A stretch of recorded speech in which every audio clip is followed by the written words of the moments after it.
So, welcome to another unkempt appearance video. I'm just up, so give me a break, okay? So, I want to talk about the Russell T Davies 2 era of Doctor Who.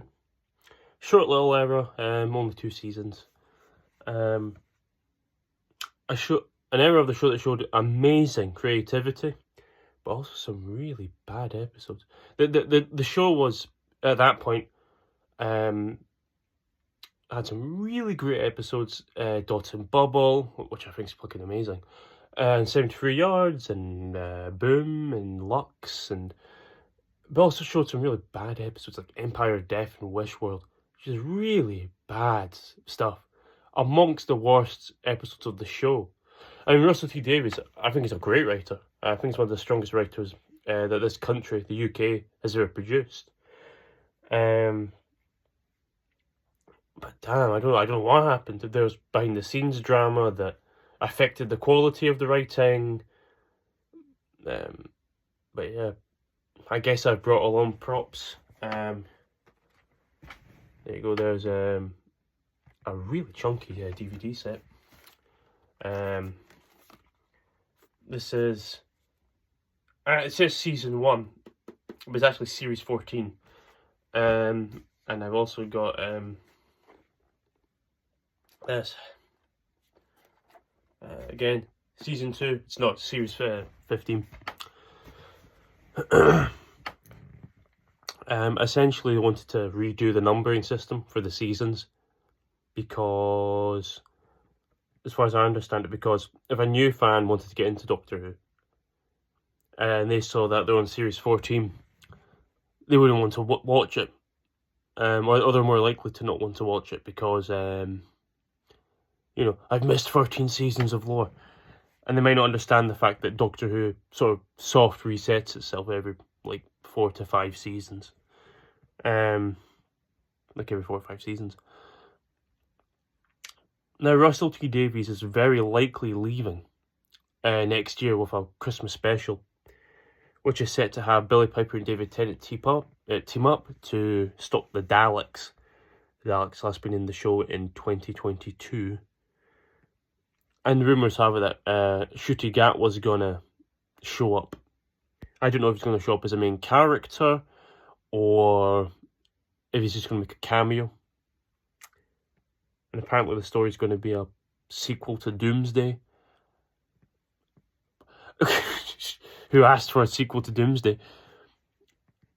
But because it's his last story, or very likely to be, I just let him fan service out and let JMS be the next showrunner, please.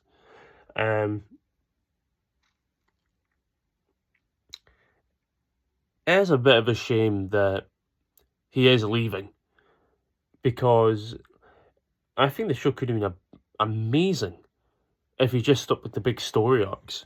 Because I know you can't. I know in the current environment that he's in, he isn't able to do them. But when it's the one-off stories, like the stories that I mentioned, he's a lot better. In fact, the episodes that are standalone are bloody magnificent, and really fresh, and the sort of thing Doctor Who should be doing in the 20s.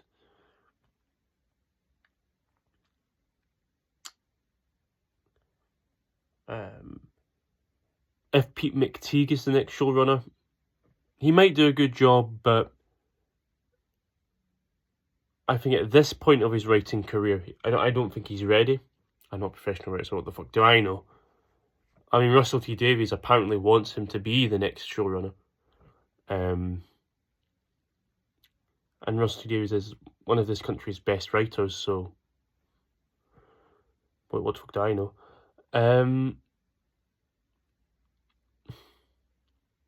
I'm glad that Disney aren't involved in Doctor Who anymore. Those fucking parasites. I think it's better if Doctor Who were to be a low budget show. I honestly think Doctor Who have some of its best years ahead of it in series 16, 17, 18. Because it looks like it's going to be low budget now. Oh no, no. There might be someone who's going to replace Disney as a co-producer or co-funder, whatever you call it. Is rumoured to be Amazon, which I don't think Amazon really have a reputation for being like interfering and soulless, and you know, if you make Doctor Who, you can't have too many white guys in it, or you have to have these explicit political opinions in the show. And that's another thing. People say that Doctor Who in the past couple of seasons has gone woke. I can see what you mean. There are a couple of instances, not a lot at all, where it is a bit eye-rolly, like the way they treat the transgender character and the Star Beast, or going on about cultural appropriation and Empire of Death. It's a bit eye-rolly, but it's not. They're not, bigoted opinions. They're not advocating for violence. They're not saying such and such groups shit and so on. It's just something like your fucking drunk aunt would say at a family gathering. It's just a bit eye-rolly. Sad to see Russell go, but also happy because there's new stuff happening. And I wonder if they're going to keep the new numbering system. Just say JMS takes over. Is Series 16 still going to be Season 3? Or are they just going to go back to the old numbering system? Or are they going to make another new numbering system? In which case, we'll have to replace these box sets. They look a bit messed up on the shelf. You go from Series 10, 11, 12, 13, then Season 1, Season 2. Yeah, those are my rambly thoughts. I'll see you guys next time. God bless you.